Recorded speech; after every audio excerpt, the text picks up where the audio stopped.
दोस्तों, मेरा नाम गौरी है और मैं रांची में रहती हूँ। अभी मैं 21 साल की हूँ। 2 साल पहले मेरे दोनों संतरे बहुत बड़े बड़े तो नहीं पर अच्छे थे, उबाल पर साफ साफ दिखता था। उनको एक हाथ से पकड़ सकते थे। मेरा पेट भी सपाट था। शायद मेरा आगे और पीछे का छेद बराबर था। दोनों का छेद इतना छोटा था कि उसमें उंगली तक नहीं जाती थी। गाल मेरे गोरे गुलाबी और होंठ पिक पिक हो रहे थे। मेरी माँ का देहांत होने के बाद मेरे पिताजी ने दूसरी शादी कर ली। मेरी सौतेली माँ को भी 2 बेटा था। जो साथ आया था वो मुझसे 2-3 साल बड़ा था।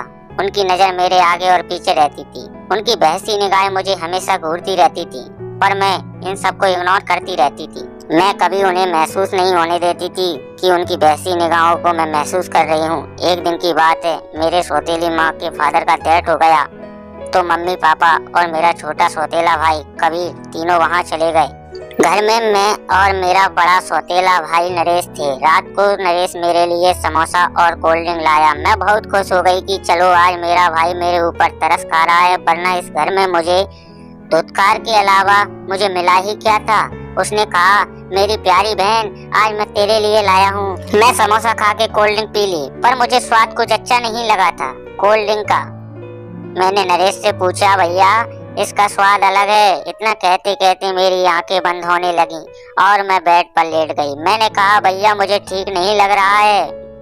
तो नरेश ने बोला, गौरी अब तुम 8 घंटे तक उठ नहीं सकती हो, ना तो हिल डुल सकती हो ना तो चिल्ला सकती हो, क्योंकि मैंने तुम्हारे कोल्ड ड्रिंक में एक दवाई मिला दी है। मैंने पूछा, भैया तुमने ऐसा क्यों किया? तो वो बोला, मैं तुम्हें ठोकना चाहता था। बहुत दिन से तुमको देखकर मैं अपने हाथ से पप्पू को योगा करा रहा था। इतना कहते ही नरेश ने मेरे कपड़े खोलने लगा। मैंने कहा, भैया भगवान के लिए ऐसा मत करो प्लीज। तो वो बोला, कुतिया तुम कुछ नहीं बोलोगी, आज मैं अपना पप्पू तेरे में डालूंगा।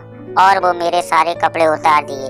मैं कुछ नहीं कर पाई। उसके बाद वो मेरे संतरे को मुंह में लेके चूसने लगा और अपने हाथों से दबाने लगा। वो फिर मेरे गुलाबी होंठ को चूसने लगा और कह रहा था, क्या चीज है गौरी, आज तो मैं फाड़ दूंगा, आज मैं अपना ख्वाहिश पूरा करूंगा।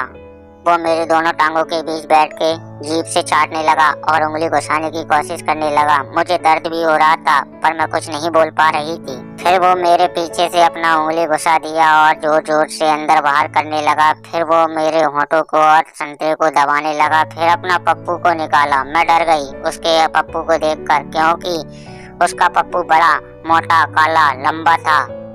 उसने अपने पप्पू पर थूक लगाया और मेरी नन्ही सी चिड़िया के मुख पर रखा और जोर से धक्का दे दिया। पप्पू मेरे चिड़िया के अंदर जा ही नहीं रहा था। फिर उसने रसोई से सरसों का तेल लाके पप्पू पर लगाया।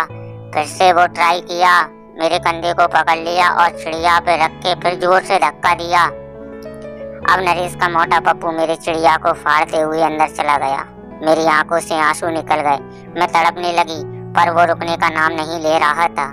फिर मुझे वो रात के 10 बजे तक 2 बार छोड़ चुका था। मेरे बिस्तर पे उसका पानी और मेरा पानी लगा हुआ था। तभी किसी के दरवाजे की खटखटाने की आवाज आई। तब नरेश ने दरवाजा खोला तो देखा कबीर वापस आ गया था। वो तुरंत ही अंदर आ गया और कमरे में दाखिल होते ही वो नरेश से पूछा, भैया ये सब क्या है? गौरी को तुमने क्या किया? वो नग्न है, कुछ बोल नहीं पा रही है।